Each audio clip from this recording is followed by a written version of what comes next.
Hello, everybody. Welcome to our Women's Health Chat. And today I'm just going to sit and talk to you again.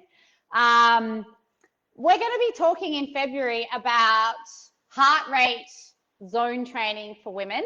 And today I'm just going to outline a few key differences and what the zones are. In the notes, there's heaps of further information, so no stress. And then later in this month, I'm going to talk to you about what the zones are good for. Not what they're good for, I'll tell you that today, but like when you would use them, because you don't want to be going 100% all the time. That is actually harmful for your health. So I'll show you how to moderate and plan your zone training. But first, let's talk about why heart rate training for women. So the fact is, physically, women are different from men, and it's not just size. So whilst it's true we do have smaller hearts, we do have smaller chambers of our hearts, we have smaller walls between the chambers, and because of this, our heart rate generally is a bit faster than a man's.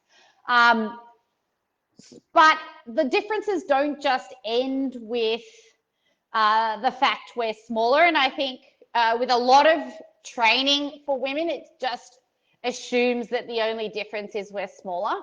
There's actually a key difference that I want to bring up here, in addition to size, density, and function, and that is stress reaction. So when we're stressed, including in a stress test where they're stressing the heart to see how it responds, a woman's heart rate will rise, but a man's blood pressure, their arteries will constrict, their blood pressure will rise. So our heart rate rises faster, faster, faster, but a man's arteries constrict, which means they don't hit the same high heart rates that we do, okay? So until now, the formula for determining max heart rate was 220 minus age, but that doesn't factor in the fact that our heart rates beat faster at rest, probably because they're smaller, and our response to stress, i.e. exercise, is to increase heart rate. So there was a study done, I don't know when, but I have got references when we published this and you can look it up.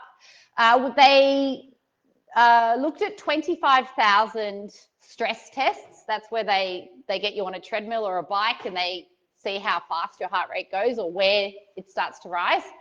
And they have recalculated the formula for working out max heart rate for women. And they've found really interesting that although everybody's heart rate declines with age, the decline is more gradual in women. So that means 220 minus age will overestimate the peak heart rate of a young woman, but it will underestimate the peak heart rate of an older woman. So the new formula for calculating heart rate for women, this is for women 40 to 89 years of age. They haven't worked it out for younger women yet. So just maybe do 220 minus age and understand that it's an overestimation. But for women 40 plus, the new calculation is 200 minus 67% of age. So what that means is I'm 41. So using this formula, 67% of my age is 27.47. So my max heart rate is 200 minus 27.47, which is 172.53. So from there, we work out my max. That's my max heart rate. Then we work out my zones. So the red zone, this is 90 to 100% of your max heart rate. For me, it would be 155 to 172.53 beats per minute. This zone is really for peak interval and maximal effort training.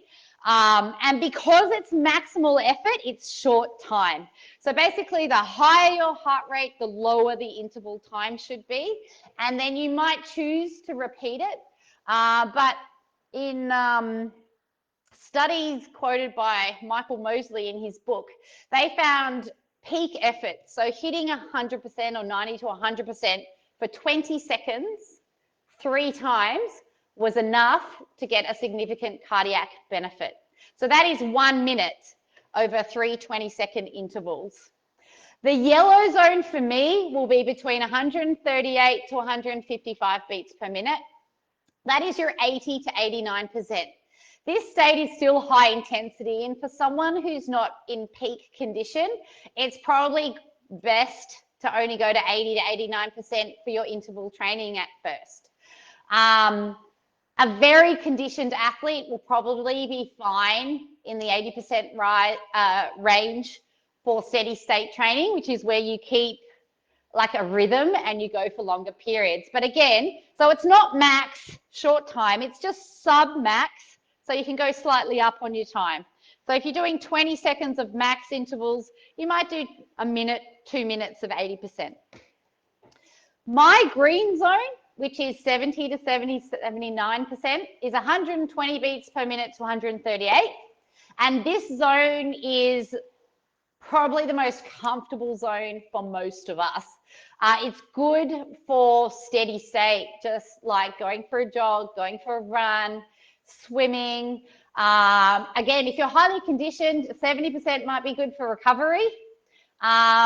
It might also be good for the recovery in between your intervals. So if you're going up to 89 or 90%, you then come down to 70. When you're at 70, that's when you go again. Again, because it's lower intensity, you bring your time up. So if we were talking 2 minute intervals with your 80%, when you're working at 70%, we're talking 5, 10, 15, 30-minute sessions. My blue zone, 60 to 69%, is 103 beats per minute to 120. And this is good for fitness base. This is where you start training, okay? You don't go straight to 100%. Even with that Michael Mosley study, don't go straight there. Start with your 60 to 69%.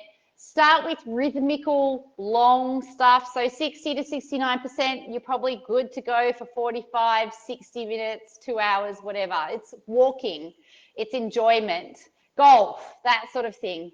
Sometimes it's very unlikely you'll be breathless in this zone, but also really good for your warm up, your cool down.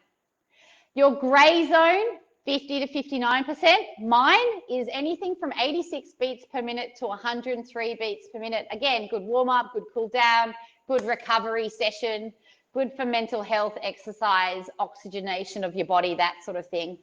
So once you work out your max heart rate, you can work out what your zones are according to, like I just did for me. Now, men and women will use their zones in a similar way. But understand, you know, women will hit those higher peaks much sooner, and stress is not just physical. So if she's emotionally stressed, she'll have a heart rate response.